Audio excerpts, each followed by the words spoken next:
이번 시간에 우리 2024년 3회 정보 처리 기능사 실기 기출문제를 같이 한번 풀어보도록 하겠습니다.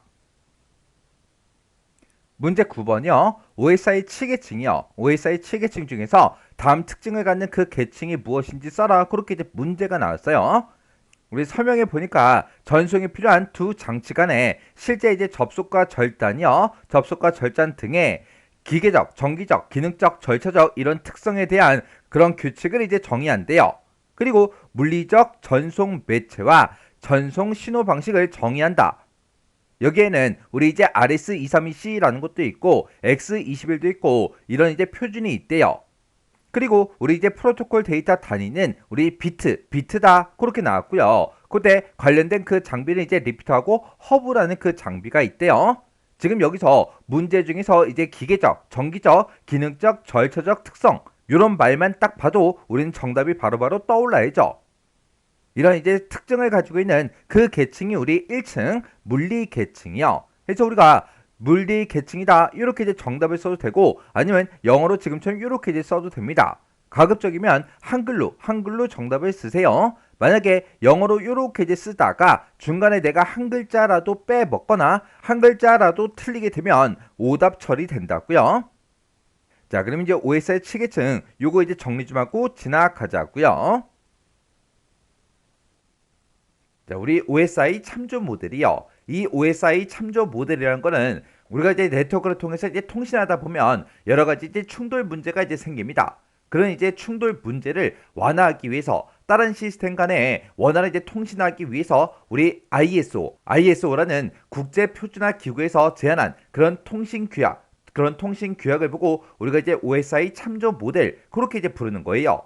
그래서 우리 OSI 참조 모델이라는 거는 얘를 이제 거꾸로 읽어주면 돼요. ISO 국제 표준화 기구에서 이제 제안한 그런 통신 규약이다. 그렇게 이제 기억하시면 되고요. 얘는 이제 개방 시스템 간에 데이터 통신에 이제 필요한 그런 장비나 이제 처리 방법 그런 것들을 총 7개의 단계로 해서 우리 표준화에서 규정해 놓은 게 우리 OSI 참조 모델입니다.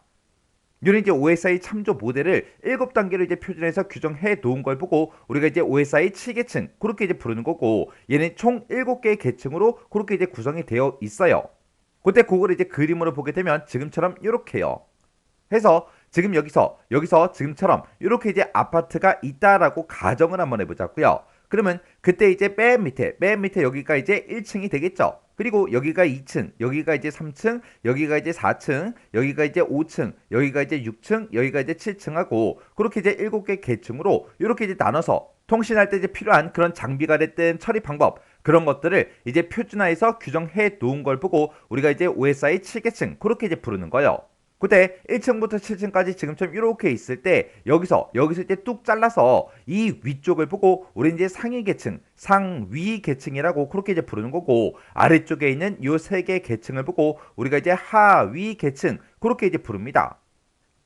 만약에 이제 내가 친구랑 이제 서로 카톡이라는 그 프로그램을 이용해서 우리가 통신한다고 생각을 한번 해보자고요. 그러면 내가 여기서 이제 안녕 그렇게 이제 쓰게 되면 상대방이 이제 카톡에 이제 안녕하고 그렇게 이제 뜨겠죠. 그때 우리가 이런 메시지를 이제 주고받고 할 때 그때 이제 사용되는 그런 프로그램 그런 서비스들 있죠. 그렇게 이제 응용 서비스를 연결해주는 그런 역할을 하는 게 우리 응용 계층이에요. 그래서 이 응용 계층은 우리가 실제로 이런 메시지를 이제 주고받을 때 그때 이제 사용되는 그런 메신저 프로그램이 됐든 아니면 우리 웹브라우저가 됐든 그런 것들이 전부 다 이제 응용 계층에 이제 해당하는 거예요. 그리고 우리 표현 계층이라는 건 뭘 얘기하냐? 내가 이제 안녕이라는 그 두 글자를 이제 보냈어요. 보내면 그 안녕이라는 그 두 글자가 그냥 그대로 날아가면 안 되겠죠. 만약에 내가 이제 은행이랑 서로 통신한다고 생각해 보세요. 그러면 내가 다른 사람한테 이제 계좌 이체를 하기 위해서 인터넷 뱅킹에 이제 접속을 해서 내가 계좌번호다 비밀번호다 막 이것저것 누를 거 아니에요. 그런 데이터가 그냥 그대로 날아가면 안 되겠죠. 그런 데이터들은 전부 다 이제 암호화를 하고 전부 다 이제 컴퓨터가 이해할 수 있는 그런 코드로 전부 다 이제 변환을 해줘야 된다고요. 그런 역할을 하는 게 우리 표현 계층입니다. 그러면 상대방 입장에서는 그렇게 이제 암호화된 그런 데이터가 왔을 때 그를 이제 암호를 전부 다 이제 해독해서 사용자가 이제 볼 수 있게끔 만들어 줘야 되잖아요. 그런 역할을 하는 게 우리 표현 계층이에요. 그리고 세션 계층이라는 거는 상대방과 내가 이제 서로 이제 대화를 할 때, 통신할 때, 그때 이제 대화가 이제 질서 있게 이루어질 수 있도록 하는 그런 기능을 이제 제공해 줍니다. 해서 여기서 이제 주로 하는 게 이제 동기 제어를 이제 해줘요. 내가 만약에 친구랑 이제 대화를 할 거예요. 실제로 이제 친구를 만나서 친구 집에 가서 이제 대화를 하는데 친구 집에 갔더니 친구가 막 영화를 이제 몰두해서 막 이제 영화를 막 보고 있어요. 영화를 보면서 막 울고 있어요. 근데 제가 거기다 대고 이제 막 이것저것 얘기해봤자 대화가 되지 않잖아요. 우리 사람들끼리도 서로 이제 대화를 할 때 서로 이제 눈을 보고 눈을 맞춰가면서 이제 대화를 한다고요. 그렇게 대화가 이제 정상적으로 이루어질 수 있도록 그렇게 이제 동기 제어를 해주는 게 우리 세션 계층에서 하는 일입니다. 그 다음에 전송 계층은 말 그대로 실제로 이제 데이터를 전송하기 위한 그런 규정을 우리가 정해 놓은 거. 그게 이제 우리 전송 계층이고요. 그리고 네트워크 계층이다라고 하게 되면 내가 이제 친구랑 이제 서로 카톡이라는 그 프로그램을 가지고 우리가 이제 메시지를 이제 주고받고 해요. 그때 내 친구랑 나랑 1대1로 연결된 거예요. 아니죠. 내가 쓴 이 안녕이라는 이 글자는 이제 네트워크 통신망을 타고 인터넷 세상으로 이제 나갔다가 이제 친구한테 도착하겠죠. 그때 내 핸드폰에서 친구 핸드폰에 이제 안녕이라는 그 글자가 날아가는 그 길이 있을 거 아니에요. 그때 이 네트워크 계층에서 최적의 경로를 이제 선택해주는 그런 역할을 해주는 게 우리 네트워크 계층이요.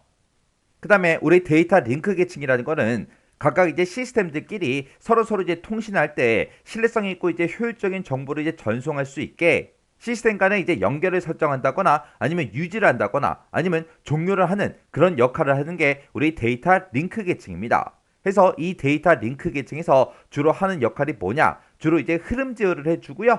그리고 오류 제어하는 그런 기능도 있습니다. 그 다음에 이제 물리계층이요. 이 물리계층이라는 거는 우리가 만약에 이제 컴퓨터를 가지고 이제 통신한다고 생각해 보세요. 그러면 내 컴퓨터에는 반드시 뭐가 꽂혀 있어야 돼요? 우리 랜 케이블이 꽂혀 있어야, 인터넷선이 꽂혀 있어야 우리가 이제 통신할 수 있겠죠. 그렇게 이제 물리적인 그런 연결 방식을 이제 정해 놓은 게 우리 물리계층입니다. 그러면 그때 이제 이 각각 계층마다 어떤 이제 특징들이 있는지 그거 좀 이제 살펴보자고요. 우리 1층이 이제 우리 물리 계층이요. 이 물리 계층이라는 거는 전송이 이제 필요한 두 장치 간에 실제로 이제 접속을 하고 이제 절단을 하는 이런 이제 기계적, 정기적, 기능적, 절차적 이런 특성에 대한 그런 이제 규칙을 정의해 놓은 게 우리 물리 계층이요. 해서 이 물리 계층에 보게 되면 이제 RS232이다, X20이다 이런 이제 표준들이 있어요. 그 다음에 우리 데이터 링크 계층이 우리 2층을 보고 얘기하죠. 얘는 두 개 이제 인접한 그런 개방 시스템들 간에 신뢰성 있고 효율적인 그런 정보를 이제 전송할 수 있도록 그렇게 해주는 그 계층이 우리 데이터 링크 계층이요. 이 데이터 링크 계층에는 HDLC다, ADCCP다, 그 다음에 LLC다, 그 다음에 LAPB다, LAPD다 해서 이런 여러 가지 이제 표준들이 있습니다. 그 다음에 우리 3층이 이제 네트워크 계층이죠. 이 네트워크 계층을 우리가 다른 말로 이제 망 계층 그렇게 이제 부르기도 합니다. 얘는 이제 개방 시스템들 간에 네트워크 이제 연결을 이제 관리하는 그런 이제 기능 그리고 데이터를 이제 교환하고 중계해주는 그런 기능을 이제 제공해주는 게 우리 네트워크 계층이요. 이 네트워크 계층에 보게 되면 우리 X25다, ARP다, IXP다, 그 다음에 IP다, ICMP다 해서 이렇게 여러 가지 이제 표준들이 있습니다. 그 다음에 우리 4층이 우리 전송 계층이요. 이 전송 계층이라는 거는 말 그대로 실제로 이제 데이터가 전송되는 그 계층을 보고 얘기하는데 얘는 이제 논리적 안정 그리고 균일한 그 데이터 전송 서비스를 제공해요. 제공을 함으로써 이제 종단 시스템들 간에 투명한 데이터 전송을 이제 가능하게 해주는 그런 계층이 우리 전송 계층입니다. 해서 이 전송 계층에 보게 되면 우리 TCP다, UDP다 이런 여러 가지 이제 표준들이 있어요. 그 다음에 우리 세션 계층이다 라고 하게 되면 얘는 이제 송수신측 간의 관련성을 이제 유지하고 대화 제어를 이제 담당한다. 요거 이제 정확하게 기억하셔야 돼요. 해서 이 세션 계층이 대화 이제 구성이 됐든 동기 제어가 됐든 데이터 교환 관리 이런 기능을 가지고 있는 게 우리 세션 계층이요. 그 다음에 우리 표현 계층이라는 거요. 이 표현 계층이라는 거는 우리 요 세션 계층과 우리 응용 계층 그 사이에 있죠. 그래서 이 표현 계층은 응용 계층으로부터 받은 그 데이터를 세션 계층이 이제 보내기 전에 세션 계층이 이제 보내기 전에 통신의 적당한 형태로 이제 변환을 해주고요. 그리고 세션 계층에서 받은 그 데이터는 이제 응용 계층이 이제 맞게 중간에서 이제 변환하는 그런 이제 기능들을 이제 제공해 줍니다. 해서 세션 계층과 이제 응용 계층 그 두 계층에서 서로 다른 그런 데이터 표현 형태를 이제 갖기 때문에 중간에서 이제 상호 접속을 위해 필요한 그런 계층이 우리의 표현 계층이에요. 해서 이 표현 계층에서 이 두 계층 간에 서로 이제 데이터를 주고받고 하는 그 과정에서 코드도 이제 변환을 해주고요. 그 다음에 이제 암호화도 시키고 해독도 해주고 그런 역할을 하는 그런 계층이 우리 표현 계층이요. 그 다음에 응용 계층이요. 응용 계층이라는 거는 사용자가 OSI 그 환경에 이제 접근할 수 있도록 그렇게 이제 서비스를 제공해주는 그 계층을 보고 우리가 응용 계층이다. 그렇게 이제 부르는 거고 이 응용 계층에서 제공해주는 그 프로토콜에 보게 되면 지금처럼 HTTP라는 것도 있고요. 우리 전자사삼, 우리 이제 SMTP다, POP3다 이런 것도 있고 그리고 파일 전송해주는 우리 이제 FTP라는 것도 있고 원격 접속할 때 우리가 이제 텔넷 이런 이제 여러 가지 서비스를 제공해 주는 게 우리 응용 계층이요. 우리 OSI 참조 모델에서 이제 데이터를 주고받고 하는 그 단위를 보고 얘기해요. 자, 우리 프로토콜 데이터 단위다라고 하게 되면 얘를 이제 우리가 영어로 이제 PDU 그렇게 이제 부르는 거고요. 얘가 이제 프로토콜 데이터 유닛의 이제 약자예요. UPDU라는 거는 동일한 그 계층 간에 교환되는 그런 정보의 단위를 보고 우리가 이제 PDU 그렇게 이제 부릅니다.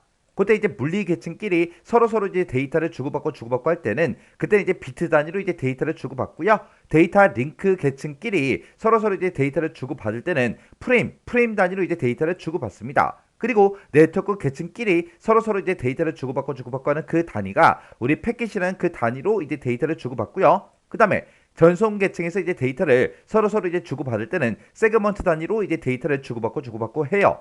그리고 세션 계층이다, 표현 계층이다, 응용 계층이다 이런 곳에서는 서로 이제 데이터를 주고받고 할 때 그때 이제 메시지 단위로 데이터가 이제 교환이 돼요. 그 다음에 우리 서비스 데이터 단위라는 것도 있어요. 얘가 이제 SDU 해서 우리 서비스 데이터 유닛 그렇게 이제 부르는 건데 얘는 이제 서비스 접근점을 통해서 상위 계층과 하위 계층끼리 서로 주고받고 하는 그런 정보의 단위를 우리가 SDU 우리 서비스 데이터 단위 그렇게 이제 부르는 거예요. 그때 지금 여기 보게 되면 우리 서비스 접근점 SAP라는 게 나오죠. 그때 이제 우리 OSI 7계층이 총 7개의 계층으로 되어 있을 때 그때 상위 계층이 있고 하위 계층이 있으면 상위 계층이 자기 바로 아래쪽에 있는 그 하위 계층으로부터 서비스를 이제 제공을 받습니다. 그때 그 서비스를 제공받는 그 지점 그 점을 보고 우리가 이제 SAP 그렇게 이제 부르는 거예요. 해서 우리 동일한 그 계층끼리 서로 이제 정보가 이제 교환이 되는데 그때 이제 정보의 단위를 보고 우리 이제 프로토콜 데이터 단위 우리 PDU다 그렇게 이제 부르는 거고 그때 이제 각각 계층끼리 서로 이제 주고받을 때 그때 이제 비트 단위로 프레임 단위로 패킷 단위로 세그먼트 단위로 메시지 단위로 그렇게 이제 서로 데이터를 이제 주고받고 한다고요. 근데 그때 이제 상위 계층과 이제 하위 계층끼리 서로 이제 주고받고 하는 그런 정보의 단위가 우리 SDU, 우리 서비스 데이터 단위요. 이렇게 해서 우리 이제 OSI 참조 모델에 대해서 같이 한번 정리해 봤는데 이 내용은 여러분들이 정확하게 전부 다 이제 숙지하고 계셔야 돼요. 이 OSI 참조 모델에 대해서 시험 문제가 엄청나게 이제 많이 나옵니다. 해서 특히 이제 OSI 참조 모델에 7개 계층이 있는데 그 7개 계층들 그 특징들 정확하게 여러분들이 구분할 수 있어야 되고요. 그때 우리 데이터 단위가 됐든 아니면 상위 계층이다 하위 계층이다 그렇게 이제 나눠지죠. 그런 것도 이제 정확하게 구분할 수 있도록 잘 정리하고 지나가시기 바랍니다.